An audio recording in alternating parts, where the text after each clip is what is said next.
Уолтопия е фирмата, която стои за този Activity Center. Не само тя, но тя е основен инвеститор. Две-три приказки иначе за Уолтопия, кои сме ние. Цъква и следващия. Ние сме най-големият производител на изкуствени катерачни стени на света. Малко фирми има български, да са най-големи в някаква област, ние сме една такава.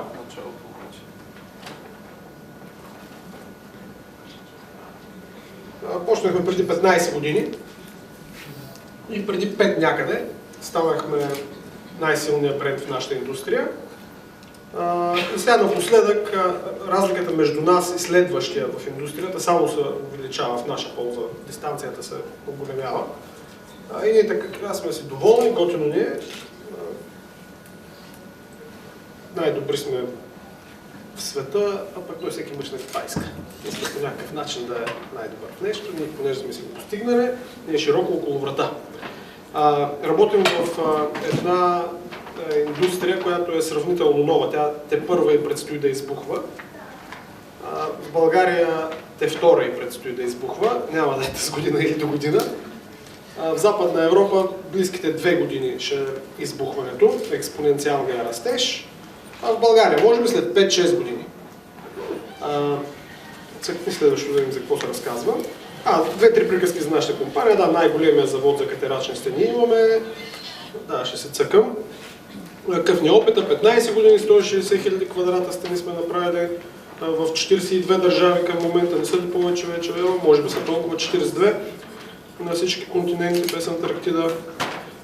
Какви услуги? Не е особено интересно. Иновации най-иновативни са. Между другото, това е причината да сме най-голямата компания в тази индустрия, защото сме най-иновативната. Не е нещо друго. Защото сме с най-ниска цена на работната ръка. Това помага. И ниските данъци помагат, но сме най-иновативни. Това е причината. За кого е Collider Activity Center? Това е нещото, за което ще ви говорим. Решихме да направим измислихме миналата година една концепция. Activity Center. Я нарекохме. Преди да измислим всъщност, ние строихме много катерачни центрове. Това не е работа. Ние строим катерачни центрове, но всъщност ние строим катерачни центрове. Това са едни зали или комплекси, посветени на катеренето. И това си го правим, основно в Западна Европа, Щатите, Канада и богатите държави. Миналата година ни щъкна, че всъщност има мегдан за синергично обединяване на малко повече активности от просто катеренето. Всъщност просто катерене, не точно казвам от катеренето, защото хич не е просто и си е доста избухваща активност катеренето. Дадохме си сметка, че бъдещето на катерачните центрове, както бъдещето на хоремаците, всъщност, е нещо малко по-голямо от просто катерачен център, синергично обединяване на няколко активности, общото между които е активността на хората. Хората, които се занимават с катерене и с тия други активности, които са в този Collider Activity Center, са една такава порода, различна порода, superior порода, специален брид, активни хора, дето нямат мира, имат вагарец в дупето, така ми викаше баба ми на мене. Хора, дето вечно са недоволни, искат да обиколят света, искат да постигнат 100 000 работи и като ги постигнат, искат още 10 000 работи да постигнат активни хора, дето нямат мира в този живот. Общо това са хората, които стават предприемачи, хората, които променят света на някъде, които го движат на някъде към добро или лошо. Тези активни хора, мислим да ги събираме в нашия Activity Center, те да се чувстват там добре, да се чувстват сред свои и да харчат пари и ние да забогатяваме. Мислим после този Activity Center да го мултиплицираме и да го правим навсякъде по света, както правим катерачни центрове. Но първият Activity Center с такъв формат в целия свят ще бъде в Младост 3. Надяваме се да бъде успешен и така. Сега какво ще има в този Activity Center? За какви хора? За активни хора казахме. Какви са тия активни хора? Кога обвинява? Спортуват редовно или почти редовно, обичат предизвикателствата. Трябва да имат адвенчър, такъв авантюристичен дух тия хора. Това също ги обединява хора с авантюристичен дух. Нас тия хора много ни харесват, има ги по света, радваме им се, искаме да ги привличаме. мотивирани за да постигат високи цели. Да, обикновено авантюристите нямат мира. Ценят качеството и удобството. Това не е най-характерното, защото не винаги ценят особено много удобството, но ние ще им предлагаме удобство. Този Activity Center ще е готин, ще е лъскав. Айде лъскав, не чак да е много мега лъскав, но ще има стил. Няма да е такъв бедняшки. Така че ще има удобство за хората. Какво друго им искат да се срещат с хора, които имат сходни интереси, то това е характерно за всички. Обичат да се забавляват, ще има и забавление. Няма да е само спорт, ще има и забавление на това място. Води динамичен начин на живот и това са те активните хора. Тук са посочени някои от активностите, които ще бъдат там. Основната активност в този Activity Center ще бъде катеренето. То още не е развито в България, но го виждаме как се развива, с каква драматична скорост то се развива в света. Само няколко факта ще ви кажа. Последните 2-3 години, откак кризата върлува по целия свят, въпреки кризата, ние правим ръст по няколко десетки процента годишно, всяка година. И не само ние го правим, нашата индустрия го прави този ръст. Катеренето се развива. Все повече хора започват да се занимават с катерене. Що се занимават с катерене? Защото катеренето има индор катеренето в катерачни центрове, по един специфичен начин, различно от всички други спортове. И има едно огромно предимство пред всички други спортове. И ние много се радваме, че сме в тази индустрия. Какво е огромното му предимство? Няма друг спорт такъв, който докато го практикуваш, ти се и социализираш. Да предположим, че играеш тенис. Middle клас, журналист, middle клас. И играеш тенис. Нали? Голфари още не играеш, но тенис. И като играеш тенис, ти не си говориш с твоя партньор, защото той е много далеч. Бъхтете тая топка, евентуално като свършите играта, може да си поговорите. Футбол е същата работа. Малко си подвиквате, псувате се един друг или там каквото, но няма пълноценна комуникация. Докато при катеренето, в катерачен джим, то е много специфичното е, че ти катериш 2-3-4 минути, после спираш, слизаш долу, защото са ти свършили силиците, и докато си стоиш долу, си приказваш с останалите 5-6 души от твоята групичка, които са правили същото, и си раздувате, нали, колко голямо окото на рибата. При рибарите е подобно, и при ловците те имат много раздувка, и при катерачите има много раздувка. И тази смеска между практикуване на спорта и социализация много полезна. Прави хората доволни и ги кара да се връщат отново и отново. Още повече, че пък хората, занимаващи се с катерене, обикновено изглеждат и добре. Самия спорт развива тялото по приятен начин. И катерачките са добре сложени, катерачите също. Формата на катерачите в джимовете по света е голи до кръста, перчат се колко са мускулести, жените им се радват. Мъжете пък формата на жените е пак боди шоу, тялото се вижда навсякъде. И хората се наслаждават да са в една такава атмосфера от хубави тела и активни хора. Катеренето ще е основното в този Activity Center, ще има зала за болдър катерене и зала за роуп катерене.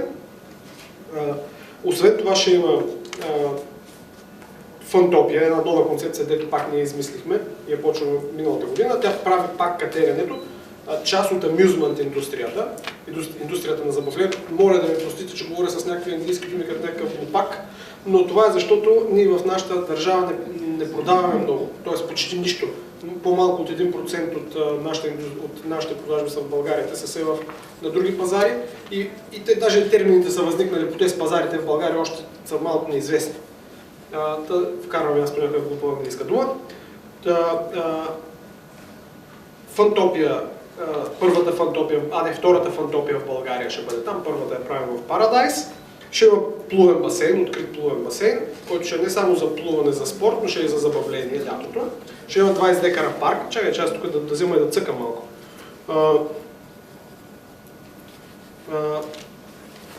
Първо показвам ви мястото къде е. Това е Младост 3. Мога ли аз да показвам? Да, и тук ще показвам. Някаква показалка имаме ли? Нямаме. За да се ориентирате. Това тук е метро. София Аутлет, как се казваше. това Техномаркет или Технополис. Тук някъде строят един небостъргач. Това тук е предпоследната станция на метрото в Младост, дето я направиха. Сещате ли се? И следващата е тук вече на Цариградско шосе. И ние сме на 200-300 метра от метростанцията. И това е нашето петно. Тук ще го строим Активити центъра. Готиното, че имаме 22 декара. Голям е терена, от които 20 декара ще са парк. Ние ще застроим всъщност само около 2000 декара ще е стъпката на сградата. Застроената площа е около 8000 квадрата. Ето как е, ето ги данните за парцела. Близо сме до спирка на метрото. Много прекрасно, има огромен парк. София няма много готини паркове, т.е. има, ама няма поддържани паркове. Ние ще направим един такъв мераклийски парк, в който ще има писти, хората да бягат, да си карат ролерите, да си карат нещо друго за каране, ако имат. И парка ще е посветен пак на тази активност, но после ще ви кажа още други приказки за парка. Да, тук са данните. Инвестицията ще е около 15 милиона лева. Ще ми се да е по-малко, а някъде там ще се върже. Нататъка. Функции, казах ви. Ролп катерене. Ролп катерене значи катерене с въжета, на осигуровка. Стените са високи, 15 метра ще са високи в нашия случай. И докато се катериш, трябва да си осигурен. Болдър катерене. Катерене на такива по-ниски камъни. Те са високи до 4 метра и половина и като падаш на меко. Болдър катеренето в момента се развива като съвсем различна дисциплина от ролп катеренето. Ще има някакъв фитнес, класически фитнес. Ще има спа, класическо спа, с разните му там работи. Ще има зали за бойни изкуства. Що да са изкуства, бойни спортове, айде. Няма в София също така достатъчно добри зали за разбойничество. Underground зали. Пък ние ще направим такива лъскави зали, където разбойниците да идват, да се тренират разбойничество и да им е готино. Ще имаме мултифункционални зали за спортни занимания, от тия, дето постоянно се пръкват разни модерни занимания, пилатес, йога не е спорта ми, лайфстайл. Какви други се пръкват, бе? Зумба. Моля? Зумба. Зумбата до танц, да. В те същите зали ще има много танци. Имаме тук един главен танцор, където е главният танцор, директор на всичките танцори. Те постоянно се пръкват и такива занимания за активните хора, за които ви казах преди малко, че нищо не им стига и те се искат нещо ново. Вчера са танцували салса, писне им, искат сега свинг, писне им, искат после зумба, писне им и така нататък. Всички тези нови пръкващи се телесни и духовни занимания ще ги събираме в тези мултифункционални зали. Ще си имаме в парка такова, ще имаме болдери в парка. Така изглеждат болдерите за катерене. Идеята на парка е да го напълним с болдери, които са направени от артисти. Ще правим такива симпозиуми всяка година за по 3-4 болдера. Тая година, прямо казваме, материалите са камък, дърво, стомана. Викаме такива артисти от целия свят, даваме им там 1-2 месеца да чукат, да лопат, да работят и накрая като сътворят скулптурите им ги отваряме за широката общественост да се катерят по тях. Само че не са просто скулптури, ами ще са скулптури, по които може да се катери болдър. Така е концепцията, така не е щъкнало, ще стане супер яко. Още какво друго ще има? Цъкне. Ще има такъв роуп корс, като е той. Хай роуп корсовете, те са едни такива занимания. Основно са ползват и хората за тимбилдинг и за забава. Но са пак физически занимания. Минайки по този роуп корс, ти се изпотяваш, той е като една полоса за специалните части, но не е чак толкова сложно, нали? Е безопасно, осигурен си през цялото време. Какво друго ще има? Общо взето това са нещата, които ще ги има за сега. Първо си мислехме да си го направим с наши сили, защото нашата фирма Архитекти Бола, Васко е един от тях, има още и са все готини умни архитекти, талантливи с мерак.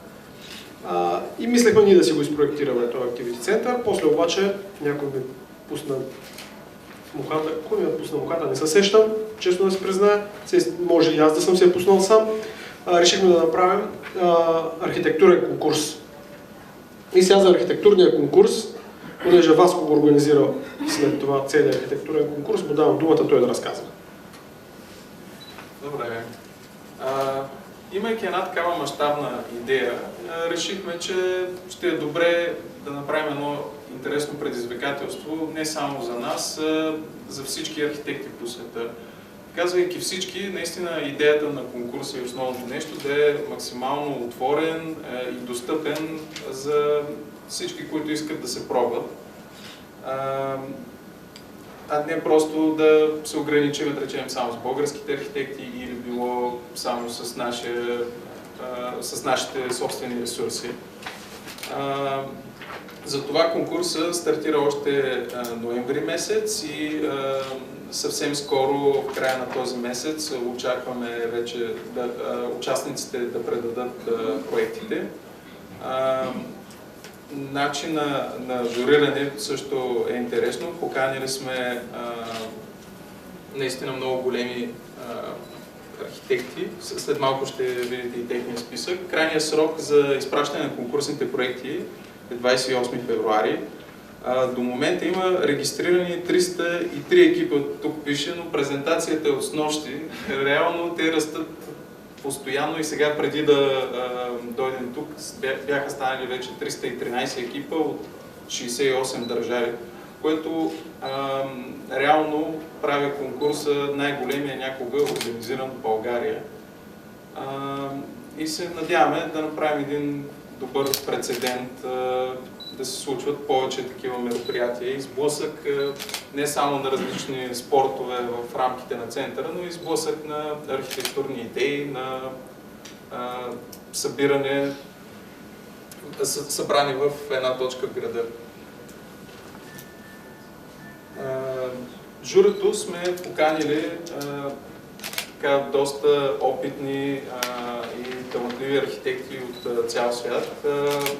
Един от тях е Райнар Пьокс от Foster & Partners, които са една от най-големите архитектурни фирми изобщо в цял свят. Но освен него има още изтъкнати архитекти от Франция, като Жорж Хайнс, Пол де Фром от Холандия, който така прави много интересни типологии и проучвания в архитектурната градска среда. Хеле Ю от Дания, която също има така доста добри проекти, както на местно ниво, така и на международно. Андрю Йоман, който е англичанин, но работи също на Балканите и в Централна Европа. Андрей Черников, един от най-големите архитекти в Русия. И разбира се, сме поканили и няколко български проектанта, които са се доказали у нас, като Георги Станишев, Танас Панов, както и една млада група архитекти World Association.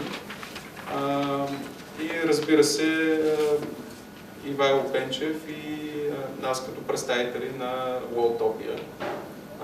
Събирайки толкова разнородно жури, смятаме, че най-добре ще бъдат оценени проектите и хора с различен бекграунд точно най-добре ще преценят какво е подходящо за случая. И сега ще ви покажем всъщност един примерен проект, който не е свързан с конкурса и не точно показва, нали, крайната ни цел, но най-общо като илюстрация на идеите, които бяхме споменали. Така че ще видите още няколко визуализации. Както казахме, ще имаме голяма катерачна зала, където ще има както високи стени, така и болдери. Искаме да използваме така един от най-инновативните ни продукти, Space Design, т.е. не само да предложим катереното като спортно, това да е и с една нова естетика и стил. Такова няма да света никой не прави. Абсолютно, да. Ние го почнахме тази година, този стил. Много Всъщност съвсем скоро ще го видите и в Paradise центъра, където ще ни бъде пилотния проект в България. Използвайки този дизайн, разбира се, отвън ще имаме един прекрасен плувен басейн. В София всъщност няма много така приятни и хубави басейни за лятото, всъщност има доста търсене. Хората обичат да плуват, в крайна сметка. Ще има отделна болдър зала. Отвън споменахме за въжения парк или рок корса. Нещо, което е така доста популярно в Англия, да речем. В Германия, в Западна Европа е популярно. Щатите е много популярно. И вярваме, че и тук ще има хора заинтересовани на това. Разбира се, не сме забравили и децата, и Фантопия частта, където те имат различни катерушки, игри, забавни предизвикателства. Така, всички се катерят, винаги се катерят и се пътят и самолет. Винаги самолет. Така че, докато мама и тати са някъде другаде в центъра и танцуват, играят или се катерят, малките деца също могат да се забавляват. Също така ще имаме и външна катерачна стена. Много по-висока, тя е много ниска.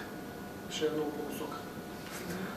Надяваме се така да използваме целият капацитет на сградата. Сградата всъщност е ограничена от 22 метра, което изобщо не е малко. Руфтоп бар ще има. Да. Ще има бар на покрива. Ще по-рано една снимка само. Да си гледаме от високо и да си пием питиета на вечерта, да се забавляваме след като сме се наспортували. И това е. Всеки човек обича да гледа от високо, така че ще му дадем възможност, така да се каже. И свърши. И това е. Ще се радваме да отговорим на вашите въпроси. Колко човека смятате, че ще работят в този център и за колко време ще се изплатите инвестицията от 15 милиона евро? Обещани са да изплатим за по-малко от 10 години. Но да си признаем, не е сигурно дали ще изплатим за по-малко от 10 години. Но е много възможно да изплатим за 5 години. Ако това нещо е в Германия, за 5 години станало се. В България може би за малко повече. Колко души ще работят вътре ли? Ружа, колко ще работят вътре? 100 души? Да, ние в Paradise сме 50. Да, ами към 300 души може би. 100 души е само нашата администрация. Не. Към 300 души там може би.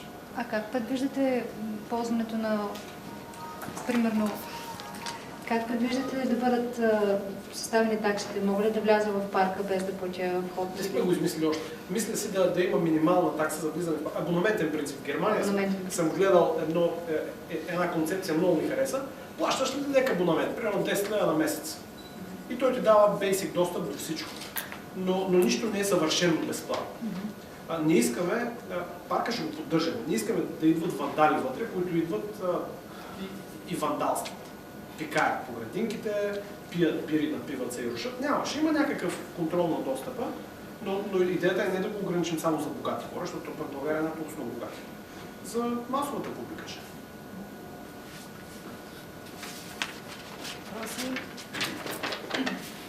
Около 2 години. Да.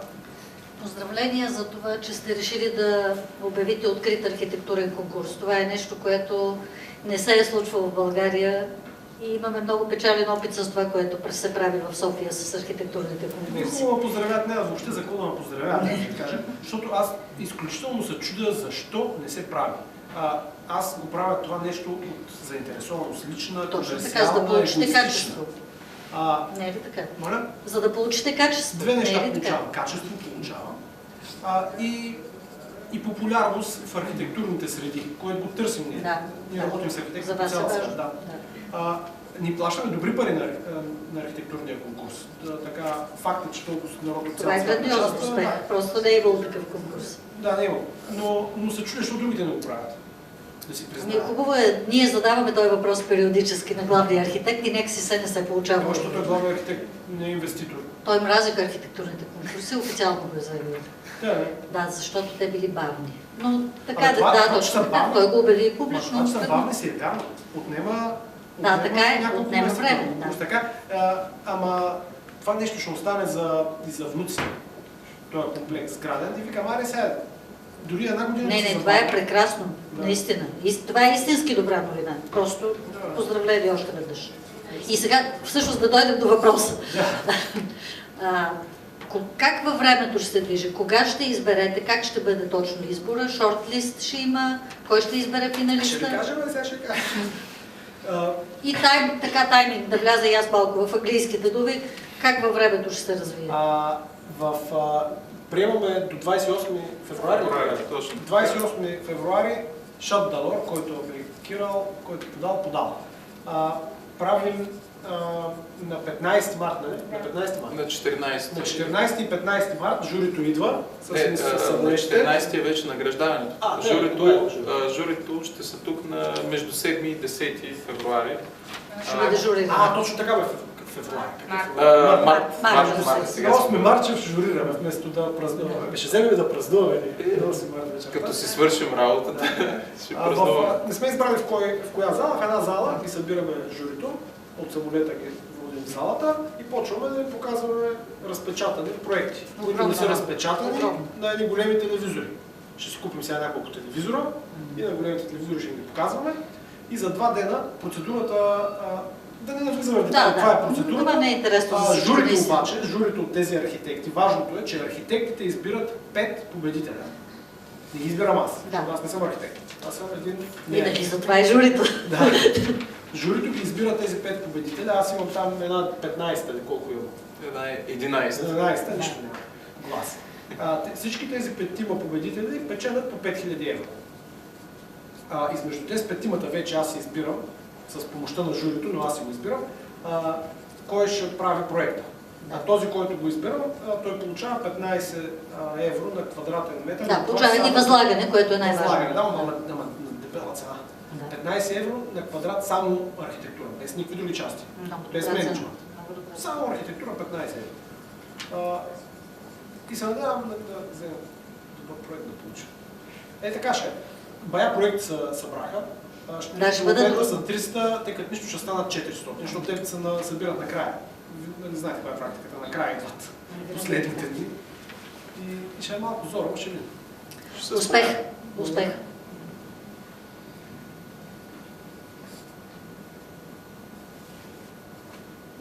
Други въпроси няма ли? Има ли желаящи да ви партнират в този проект? Аз съм сигурна, че има и други инвеститори, които като чуят за вашата идея, биха искали да се присъединят. Не знам, ние сме обявили тази инвестиция, никой не се обадил да каже, айде да се партнираме. Отворени сме. Ако има партньори вътре, ако може да има някаква синергия помежду им. За сега няма. Ако няма въпроси, да ядем по 2 круасанчета. Благодаря.